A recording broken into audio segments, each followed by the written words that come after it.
Pique Recio from Madridismo al Dia. Hey man, I'm going to get straight to the point. This image of Xavi kneeling was when Mbappé missed the last chance of the match. Watch out. Madrid could have won that game, just like in Elche. That last one from Gonzalo, sure, Gonzalo, the guy, he just does what he can with the few minutes he gets. This image sums up what he's really doing. Xavi has knelt before Real Madrid's locker room, and all that difficulty it involves. I mean, he's not the Xavi from the Club World Cup. How you doing, man? Hey, good to see you. Me? No, of course. In the end, from way out here, we're definitely missing some info. I don't know if the locker room won a battle or if you lost it. But I do get the feeling that Xabi Alonso, in what might be his footballing philosophy, has gone from more to less. I mean, generally speaking. Then there are specifics, but I think the team... Anyway, the Club World Cup feels more like a kind of test, a trial run. I think it's a very unique period. I already based my evaluations. I based them a lot on what happens during the actual season. And the truth is, with Real Madrid, there are mistakes that keep happening game after game, and others that are a bit different. Other aspects seem to improve, but not enough. I really do see a coach overwhelmed by the situation. In fact, there's a video on the channel where I talk about Xabi Alonso being overwhelmed. I think. Kind of like a prologue. Like an epilogue. The story he's writing at Real Madrid. It could end in drama for him. Because in the end, from what he was writing at the startup to this point, let's wait and see how it finishes.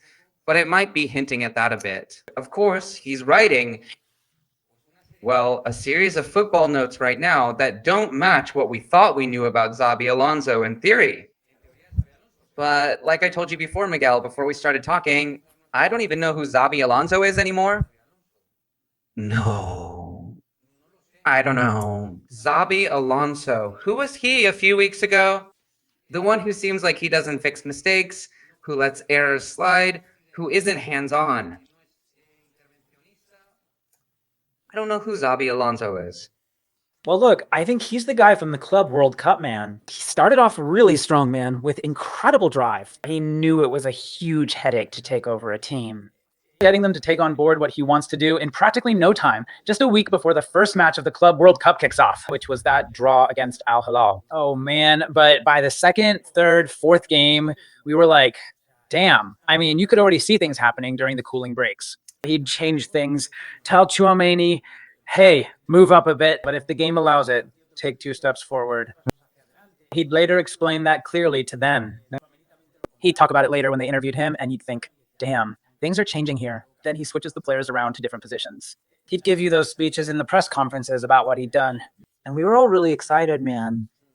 So then I think the real Xabi is that one, because I understand that was the Leverkusen one, not when he first took over the team. From the relegation zone, he took them to Europe the next year without losing a single match. He wins the Bundesliga, reaches the Europa League final, and so on. From a very different context. That is, of course, a completely different context. So all that intervention, those mechanisms, all of that is great. But if you come to Real Madrid and you're not able to maintain, let's say, tactical stability, if you're not able, both with and without the ball, although against Girona, I see the team better organized in blocks without the ball than with it. But with the ball, they have a lot of problems. If you can't establish those basic patterns for improving the team as part of its day-to-day behavior, game by game, well, you know, it doesn't really help us much. I'm telling you, I don't know if it's been more a matter of the locker room, you know? He's kind of gotten the message, and in the end, he also shifts a bit towards self-management. At that moment of getting closer to the players take it as a win for us. Like, we can go for it in a somewhat more chaotic way out on the field, and then you can see that from the day of the Clásico on, he makes what I see as a decision to really be a coach. More rigid, where certain players seem untouchable. That's what I'm getting at. Check out this play. Is this the early play that goes all the way to the end line? First half, Minute 18? Like you're saying, hey, is this some point in the match when it's almost over and it's harder to follow the plays? Okay. I wouldn't get it either. But hey, no, especially in the case of a striker. But watch what Mbappé does here. I mean, what can you say to Mbappé if he's the team's top scorer? If the other day he scored 4 goals against Vinicius, what can you say to him? If the other day he pulled off the play he did, the game he had, you just can't. Although it's true that yesterday, in some stretches, he was a bit worse and all, but hey, they're two players you just can't take off, and it's clear they can score. They have a nose for goal, and you've got to take care of them. If you give Mbappé the explanations about going for these balls, I'm convinced Xavi must have told him a million times that he damn well has to get to the far post. Let's not look where Bellingham and Mbappé come in, calling for it right at the penalty spot. Let man just go. I mean, go. Go into the open space. Get in behind that center back. Go to the far post because you already have Bellingham right next to you. You have to look for the other option so that Vinicius has both options, and more importantly, so those 3 guys who are right there defending almost on the penalty spot. Some will have to worry about you because you're already well covered there. Just look how the play ends. It really is amazing. Vinicius ended up running off and passing to nobody. With Mbappé at the penalty spot and Bellingham next to him, of course I imagine Xavi will tell Mbappé about this. Hey, you're not convincing him, man. Why don't you dare to put the 9 there, who then needs someone next to him? Like maybe Gonzalo Vendry? I don't care who gets there. But for that kind of ball Vinicius puts in, he doesn't need to be a pure 9. You need to notice that a player like Bellingham is coming in, and you have to pull forward to open up space for Bellingham to finish. That Vinicius makes a mistake. Vinicius needs to look up. Vinicius tends to switch to autopilot a lot and not see what's there. He just follows the plan. It's true that what Mbappé wants in that play, I repeat, is to make a run toward goal.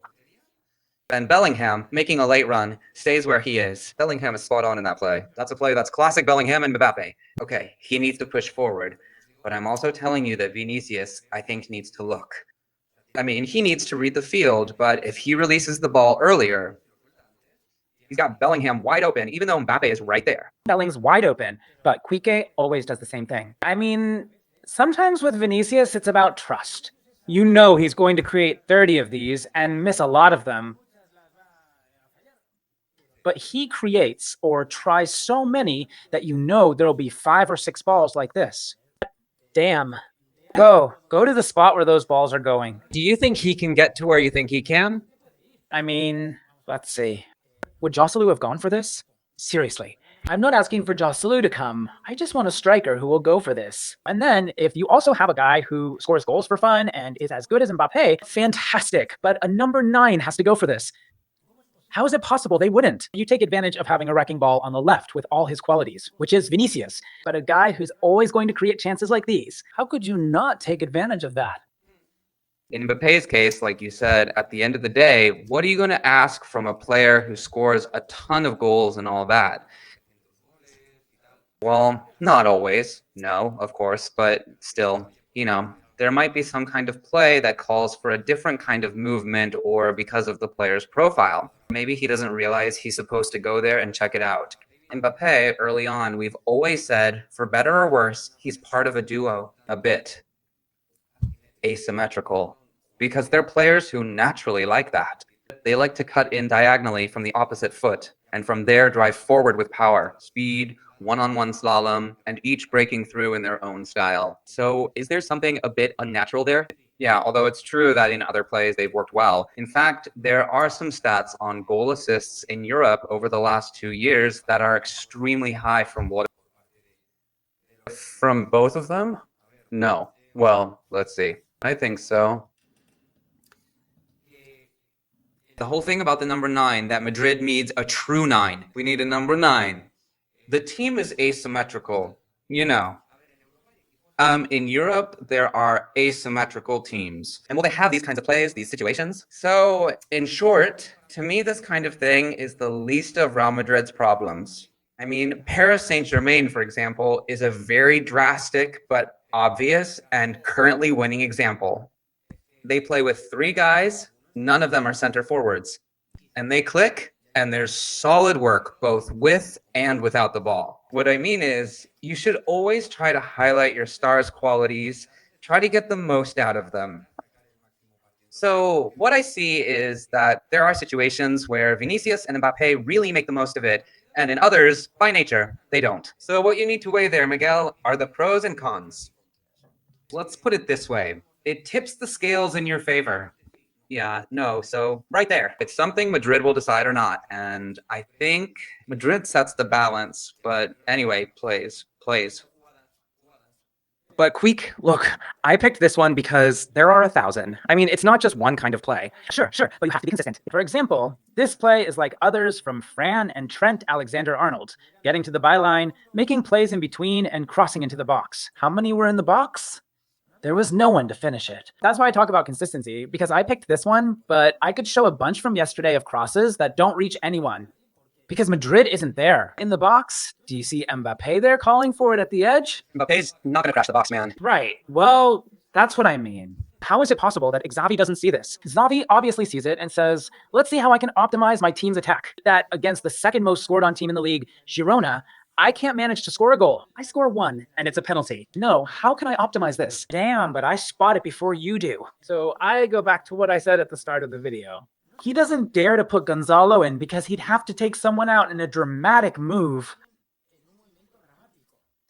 And that brings me now to Belling, because later we'll get into the defensive stuff, and that Valverde play again, that really got on my nerves. Belling isn't ready to play because, taking Belling out is the problem I wanted to talk to you about. It'd be a problem to take him out, for sure. So you think he won't dare to do it because it would be a problem for him? And why would he want more trouble with the locker room? Sure, this would go back a bit to the analysis loop I mentioned before. No, I think something happened after the Clásico. And I think Xabi Alonso probably wanted to get closer to certain players to keep, let's say, a better human relationship.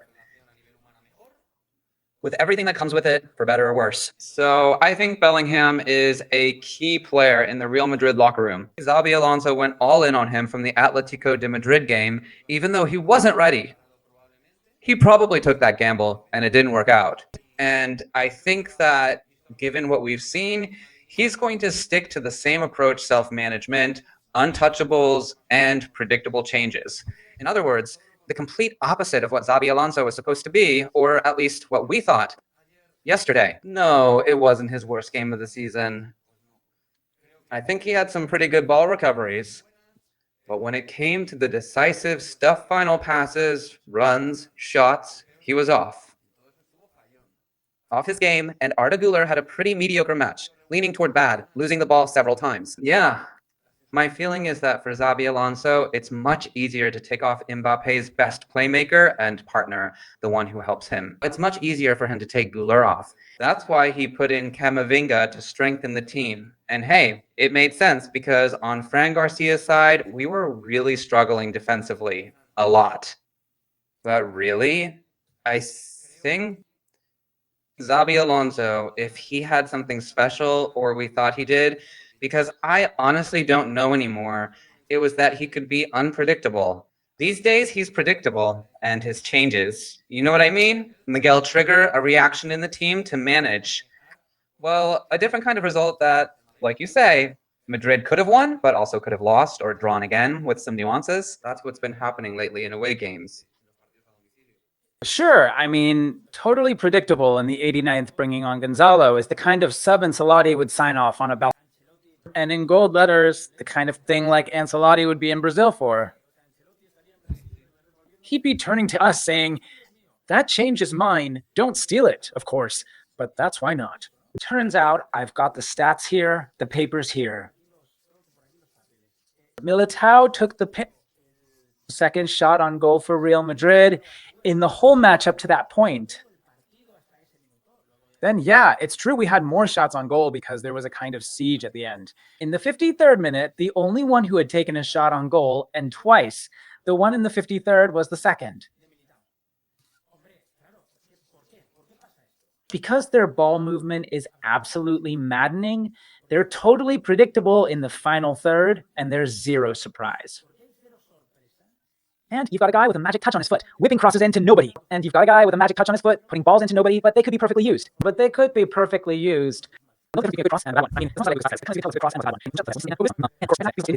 When Luka used to send them in, man, nobody would ever finish them. But when Alexander-Arnold puts them in, I'm like, damn, man, they're such perfect little balls to just head in and nothing. And it hurts. So then, of course, the game calls for Gonzalo to come in. So who do you take off for him? At 30, Alexander-Arnold. That's what I'm getting at with Xavi, man. It's just like when he dared to take Güler off for Belling. He could have taken either one, but what a coincidence he took Güler. For whatever reason, instead of taking Valverde off, he takes Trent. A coach who... Has he agreed? Yeah, that the roles in the locker room are above merit. And for me, that's practically a death sentence. Because even then, Sure, and with Rodrigo, he's been doing the same. So what merit-based reason does Rodrigo have to keep being the 12th man a starter? None, but he keeps doing it. Look at Valverde's. What was I going to say? We've talked about Madrid's attacking football. Well, the defense, man. Remember that thing with Chino when Valverde came back like that? All right. Alvaro Rodriguez then. So that's how he gets back into it with Alvaro Rodriguez's goal. Right. That's how he comes back in this play. Just look where he's watching the ball. I don't know if you can really see it, and I'm not sure if the people can either. He's looking at the frame down at the ground. But hey, it's true. He looks for a bit, then checks where the play is, where the ball is. That'd be great. But you see this guy, the Moroccan. He makes one run and scores. Good player, by the way. Cutting through the middle like he's got a clear lane that's just missing the red carpet. And yet that defensive instinct as a footballer that Valverde has, oh, he definitely has it. Valverde could sprint over to shut this guy down and do it 80 times. And just look at how he comes back. I'm going to show you a bit because I can't show much, but he's just jogging. He's already right there. He's already given up. Right there, he gave up. But anyway, let's see. I mean, these are things, man. Seriously. Right, the important thing. Here too. Could we talk about Arda and Belinda coming back? Arda and Belinda's return could be better. Actually, of all the midfielders, the only one who comes back well is Aureliano. He's the only one Aureliano's. Forgive Queek. Forgive him. I saw him 2 or 3 times pressing the goalkeeper because he was the one marking Beachel, and many times he had to go after the keeper. But how do you lose track of a guy who, if Girona plays it short from the back or goes long, how do you lose a guy like Tchouaméni pressing the keeper in an area where if they beat your press, he needs to be? Well, sure, plus because with others, that's bound to happen. Man, I like defending high up, but you have to commit because there are others who don't. But not when the guy doesn't do it. They don't back you up, right? It's a total system failure. Man, it's a total breakdown. And honestly, yesterday I felt bad because Rudiger and Militao, I think, played a decent game, especially Antonio, who had been inactive for a long time, and Eder, who'd had a physical issue with Onai in individual marking during the high press. He was really good and did really well in different matchups, won a lot of them. But of course, Fran Garcia was really poor in his role. And then that left side with Vini tracking back and Bellingham, which we're seeing on screen now, he gave up. 10 minutes earlier? Well, that makes it really, really tough. And Girona knew it, huh? From the start, I think Michel knew that Girona's right flank, Madrid's left, was the way into the game. Absolutely. Anyway, Kiki, let's leave it here. Tomorrow morning we'll be there on your channel. Why? Well, let's see what happens on Wednesday. Oh man, Wednesday at San Mamés. And no, this isn't Athletic Club de Bilbao's best year. But we know that over there, man, they give us a really tough game. Really tough. And either Xavi dares. Look, they were messing around with the whole faces thing. Not just Xavi's face, which is starting to look more and more like Lopetegui's. But Berlin's, they're saying it looks like James Rodriguez. Yeah, sure, but let me tell you something. Look, I think that maybe it's a wild guess, but I think Athletic Club de Bilbao as a type suits us, like what happened with Olympiacos, though with the risks. It works in our favor because they're a team with a lot of ambition to push forward. There are going to be moments of open play. Let's see if something happens there. But it's clear that Athletic Club and City are 2 real tests for the current Real Madrid and 2 real tests for Xabi Alonso. I'm not holding on to anything. And I'll say it like this. If Madrid loses ugly, bad, fine, Everyone will see how bad it is against Athletic and City. I'm not sure he'll stay on. I think now. Me neither. Me neither. No, he won't even make it to Christmas if that happens, for sure. If that happens, which I really hope it doesn't. Even though they're saying no, Madrid is bringing it up and stuff, whatever. Well, they told me, well, it's the Super Cup. But before the Super Cup, there's this. And if they embarrass you, I'd call that losing, boss. I mean, they really put you through it and all. Look, Xavi's going to have a future. Liverpool will be dying to sign him in a while. Xavi will have a future at any other club, no doubt about it. He had it, Benny had it, Benny. I mean, he's gonna have it. Absolutely. So man, go for it. Damn it. Go for it, damn it. Anyway, hugs, man.